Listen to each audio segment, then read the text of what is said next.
अपने नेताजी स्थान पर विराजमान हैं।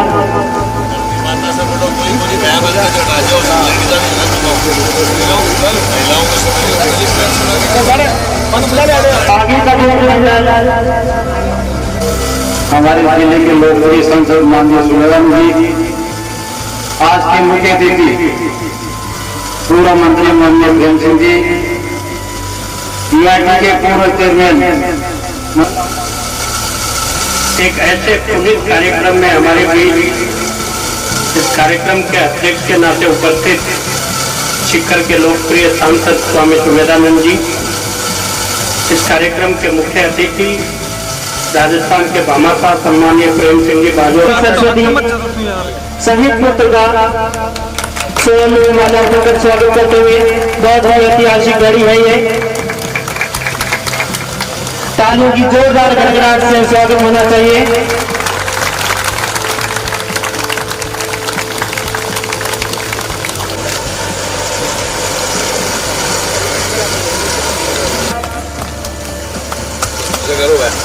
तालियों से जोरदार स्वागत होना चाहिए।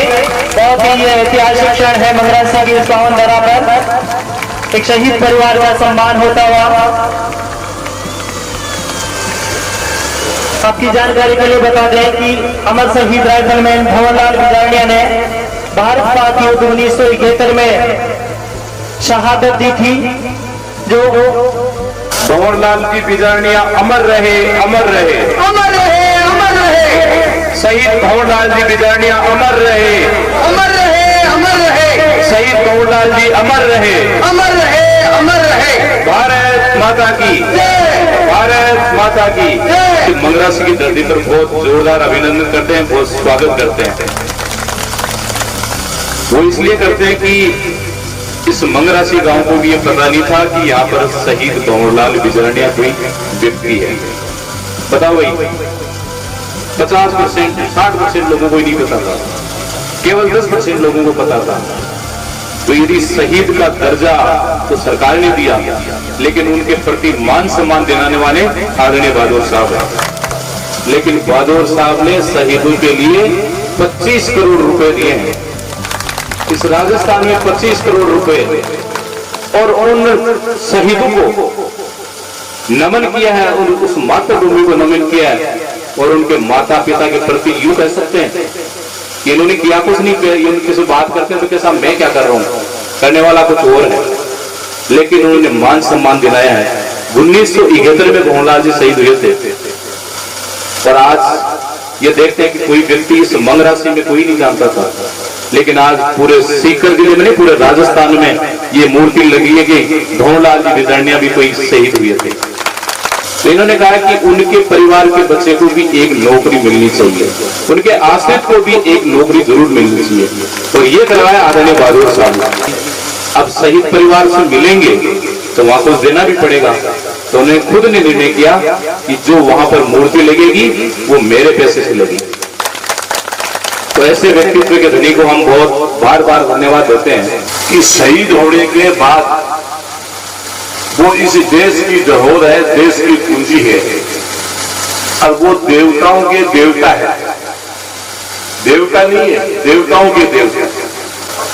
और भंवरलाल जी ने अपना जो जान निछावर की है वो एक जाति के लिए, एक परिवार के लिए नहीं, ये देश है और देवताओं के देवता है। ये मेरी प्रार्थना है। इसका एक उदाहरण आपके बीच में रख रहा हूं। 130 करोड़ का देश है, और इस देश में हर गांव में मंदिर बने हुए हैं, कहीं छोटा मंदिर, कहीं बड़ा मंदिर, हर शहर में बने हुए हैं। और उन मंदिरों में जितने भी देवता विराजते, एक भी देवता ऐसा नहीं है कि अपनी मां के वो देवता पैदा हुआ। वो भी आपकी हमारी तरह से इंसान पैदा हुए थे, मनुष्य पैदा हुए थे, लेकिन उनको अपने देवताओं के रूप में इसलिए पूजते, इसलिए मानते कि जब जब हिंदुस्तान की धरती पे कोई परेशानी आई तो उन लोगों ने देश हित में काम किया था, इसलिए आज अपने पीढ़ी दर पीढ़ी उनको देवताओं के रूप में मानते हैं, पूजते हैं। लेकिन शहीद भंवरलाल जी जो है इस आंगन में यहाँ पैदा हुए, या शिक्षा ग्रहण की और सेना में भर्ती और देश के लिए शहीद हुई। शिव देवताओं ने अच्छा काम किया था और इन्होंने अपनी जान न्यौछावर की, तो ये देवताओं के देवता है, देवताओं से। और इसके साथ साथ मैं आपको निवेदन कर दूं कि जहां जाता हूं सब जगह प्रार्थना करता हूं कि 36 बरादरी के लोग इस देश में रहने वाले, चाहे वो किसी भी जाति बरादरी का हो, सबकी जिम्मेदारी बनती है कि इनको देवताओं के रूप में पूजना, देवताओं के रूप में मानना, जात जरूरा उतारना, खुशी में गमी में इनको याद करना, ये अपना सबका कर्तव्य बनता है। और वो कर्तव्य इसलिए बनता है, मैंने अभी आपके बीच में कहा कि देश के लिए शहीद हुए, ना कि कोई एक गांव के लिए, जाति के लिए शहीद हुए। तो इसलिए मैं सब जगह प्रार्थना करता हूं कि जब भी यहां से कोई बारात चढ़े, इतने लोग यहां विराज रहे आसपास की डालियों से, तो सबसे पहला अपना कर्तव्य बनता है कि दूल्हा सबसे पहले यहां शहीद के ढोल लगाए और बाद में आगे बारात रहे। और यही नहीं, जब बारात वापसी लौटे तो सबसे पहले दूल्हा और दुल्हन यहां ढोल लगाए, बाद में अपने घर जाए। इस प्रकार का काम अपन को सबको करना है। भारत माता की, भारत माता की। अमर शहीद बाबूलाल बिजानिया की मूर्ति के अनावरण के अवसर पर मैं सबसे पहले उस शहीद को नमन करता हूं, प्रणाम करता हूं, और उस जननी को जिसने ऐसे सपूत को जन्म दिया, ऐसे पिता को स्वर्गीय उपमाराम जी और उनकी जननी स्वर्गीय माता केशर देवी, मैं दोनों को प्रणाम करता हूं।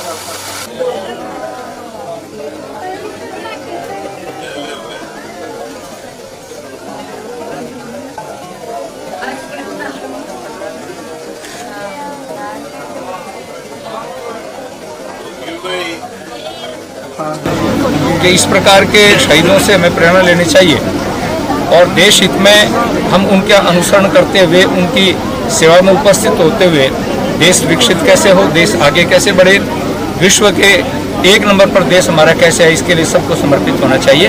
मैं पुनः उनके माता पिता को प्रणाम करता हूं और शहीद को नमन करता हूं। रोशनी होगी चिरागों को जलाए रखना, लहू देकर जिसकी हिफाजत की शहीदों ने, उस तिरंगे को दिल में बसाए रखना।